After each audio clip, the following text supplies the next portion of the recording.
យុវជន2 នាក់ជិះកង់180ថ្ងៃពីភ្នំពេញទៅតាមបណ្ដាខេត្តដើម្បីផ្សព្វផ្សាយផលិតផលខ្មែរយុវជន2 នាក់ធ្វើយុទ្ធនាការជិះកង់180ថ្ងៃពីភ្នំពេញទៅតាមបណ្ដាខេត្តនានាដើម្បីផ្សព្វផ្សាយផលិតផលខ្មែរតែមួយស្មារតីខ្មែរតែមួយបាននាំយកផលិតផលខ្មែរចំនួន5ក្រុមហ៊ុនទៅផ្សព្វផ្សាយលក់នៅសួនដៃជោឈ្នះក្នុងភូមិ3សង្កាត់ព្រះពលាក្រុងស្រីសុផាន់ខេត្តបន្ទាយមានជ័យ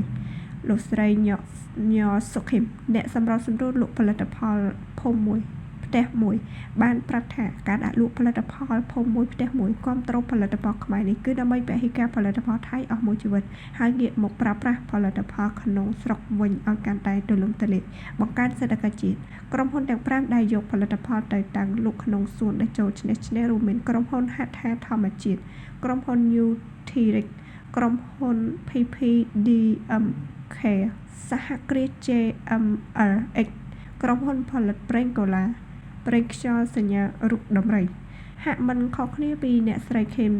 លោកអ៊ុងឆៃលេងអ្នកជិះកង់ពីភ្នំពេញទៅតាមខេត្តបានលើកឡើងថាយុទ្ធនាការជិះកង់នេះគឺដើម្បីចូលរួមអភិវឌ្ឍភូមិមួយផ្ទះមួយគាំទ្រផលិតផលខ្មែរតែមួយមិនមែនពហិការមួយថ្ងៃមិនមែនពហិការមួយខែមិនមែនពហិការមួយឆ្នាំគឺពហិការមួយជីវិតនៅក្នុងន័យនេះលោកឆៃលៀងបានចាត់ទុកថាយុទ្ធនាការនេះគឺនឹងជំរុញបណ្ដុះបណ្ដាលស្មារតីគាំទ្រផលិតផលក្នុងស្រុកឲ្យកាន់តែទូលំទូលាយដើម្បីបង្កើនសេដ្ឋកិច្ចក្នុងស្រុកឲ្យមានការរីកចម្រើនម្យ៉ាងវិញទៀតក៏ជាការលើកទឹកចិត្តនិងគាំទ្រសហគ្រិននៅក្នុងស្រុកឲ្យផលិតផលនៅក្នុងស្រុកកាន់តែមានគុណភាពល្អលោកឆៃលៀងអះអាងបន្ថែមថាគាំទ្រផលិតផលគុនខ្មែរគឺស្មើនឹងជួយកុមារកម្ពុជានៅទូទាំងប្រទេសខ្មែររួបរមខ្មែរខ្លាំងខ្មែរអាចធ្វើបានប្រជាជនខ្មែរទៅ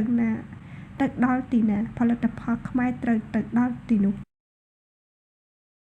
មន្ត្រីជំនាញបានរំលឹកប្រជាពលរដ្ឋចូលរួមផ្ដល់ដំណឹងទីតាំងសង្ស័យថាមានបទល្មើសគ្រឿងញៀនកែច្នៃផលិតនិងរក្សាទុកនាយកមន្ត្រីប្រឆាំងគ្រឿងញៀនលោកឧត្តមសេនីយ៍ឯកខឹមសារ៉ាត់អំពាវនាវដល់ប្រជាពលរដ្ឋចូលរួមសហការជាមួយសមត្ថកិច្ចរាយការណ៍ពីទីតាំងសង្ស័យលួចលាក់កែច្នៃផលិតរក្សាទុកឬប្រើប្រាស់គ្រឿងញៀនឲ្យបានទាន់ពេលវេលាដើម្បីផ្ដល់លទ្ធភាពឲ្យសមត្ថកិច្ចចុះបង្ក្រាបគណៈថ្មីនេះកើតឡើងមានករណីជនសង្ស័យប្រើប្រាស់គ្រឿងញៀនលើកម្រិតដុតផ្ទះខ្លួនឯងបណ្ដាលឲ្យឆាបឆេះរាលដាលដល់ផ្ទះអ្នកដទៃនិងបណ្ដាលឲ្យមនុស្សស្លាប់យ៉ាងអនាធមលោកឧត្តមសេនីយ៍ឯកខឹមសារ៉ាត់បានថ្លែងនៅថ្ងៃទី24ខែវិច្ឆិកាម្សិលមិញថាការដុតបំផ្លាញផ្ទះសម្បែងនិងបទល្មើសមួយចំនួនគឺកើតឡើងដោយសារតែការប្រើប្រាស់គ្រឿងញៀនលើសកម្រិតព្រោះគ្រឿងញៀនដែលកំពុងរាលដាលសពថ្ងៃភាគច្រើនជាគ្រឿងញៀនសំយោគដែលធ្វើឲ្យប៉ះពាល់ដល់ប្រព័ន្ធប្រសាទយ៉ាងធ្ងន់ធ្ងរក្នុងន័យនេះលោកអំពាវនាវដល់សាធារណជនចូលរួមសហការជាមួយសមត្ថកិច្ចរាយការណ៍ពីទីតាំងដែលសង្ស័យលួចលាក់ផលិតរក្សាទុកឬប្រើប្រាស់គ្រឿងញៀនឲ្យបានទាន់ពេលវេលាតាមរយៈលេខ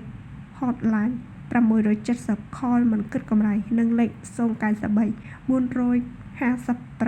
888និង011 248 888ដើម្បីសមត្ថកិច្ចជំនាញចុះទៅបង្ក្រាបបន្ទាន់ក្រៅតែពីថ្លែងអំពាវនាវនាយកមន្ត្រីប្រឆាំងបទល្មើសគ្រឿងញៀនរូបនេះគូបញ្ជាក់ថាក្នុងអាណត្តិថ្មីរាជរដ្ឋាភិបាលបានចាត់ទុកបញ្ហាគ្រឿងញៀនគឺជាបញ្ហាចម្បងជាមួយគ្នានេះមន្ត្រីប្រឆាំងបទល្មើសគ្រឿងញៀនបានពង្រឹងការសហការជាមួយនឹងស្នងការដ្ឋានរាជធានីភ្នំពេញនិងបណ្ដាខេត្តបង្